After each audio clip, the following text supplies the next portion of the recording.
नमस्कार, आप देखना शुरू कर चुके हैं महाखबर। आप पहली बार हमारे चैनल पर आए हैं तो हमें सब्सक्राइब करें, शेयर करें। दिल्ली के लोगों ने इस बार आम आदमी पार्टी को सबसे बड़े शहरी नगर निकाय दिल्ली नगर निगम को चलाने के लिए बड़ा स्पष्ट जनादेश दिया है, क्योंकि 10 साल पहले पार्टी की स्थापना के बाद से आप निगम में सत्ता में नहीं रही है, इसलिए एमसीडी चलाना उसके लिए आसान नहीं होगा। आपके पूरे अभियान की रणनीति दिल्ली को कचरे के 3 पहाड़ों से छुटकारा दिलाना और एमसीडी को भ्रष्टाचार मुक्त बनाने पर केंद्रित थी। जैसे कि परिणाम दिखाते हैं, दिल्ली के लोगों ने स्वच्छता और भ्रष्टाचार के मुद्दे पर आपको जनादेश दिया है। एमसीडी पर पिछले 15 सालों से भारतीय जनता पार्टी का शासन रहा था। इस अभियान में भ्रष्टाचार का मुद्दा प्रमुखता से गूंजता था। नतीजों में आपको 134 वार्ड मिले, जबकि मुख्य विपक्षी दल बीजेपी को 104 वार्ड मिले हैं।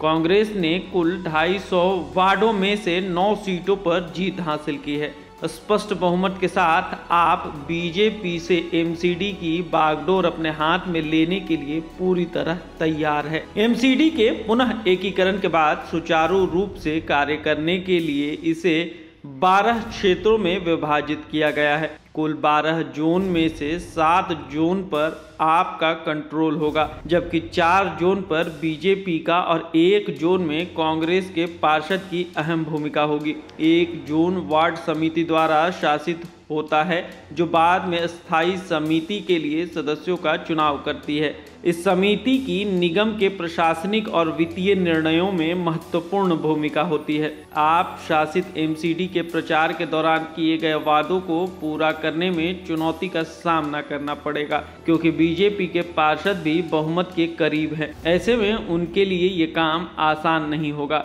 आपके लिए दूसरी चुनौती एमसीडी के लिए मेयर का चयन है। जैसा कि मेयर का चुनाव वित्तीय वर्ष की पहली बैठक में ज्यादातर अप्रैल में होता है, आपको यह सोचने की जरूरत है कि क्या वो वित्तीय वर्ष के शेष 3 महीनों के लिए महापौर का चुनाव करेगी या अगले वित्तीय वर्ष की शुरुआत का इंतजार करेगी। मार्च में होने वाले एमसीडी चुनाव में 3 एमसीडी एकीकरण के कारण 8 महीने की देरी हुई थी। आप अब मेयर चुनने का फैसला करती है तो पार्टी की पहली बैठक का कार्यक्रम बदलने और अप्रैल से दिसंबर तक मेयर की नियुक्ति के लिए पार्टी को केंद्र से संपर्क करना होगा, क्योंकि दिल्ली सरकार और एमसीडी के बीच फंड की कमी को लेकर हमेशा आमना सामना रहा है।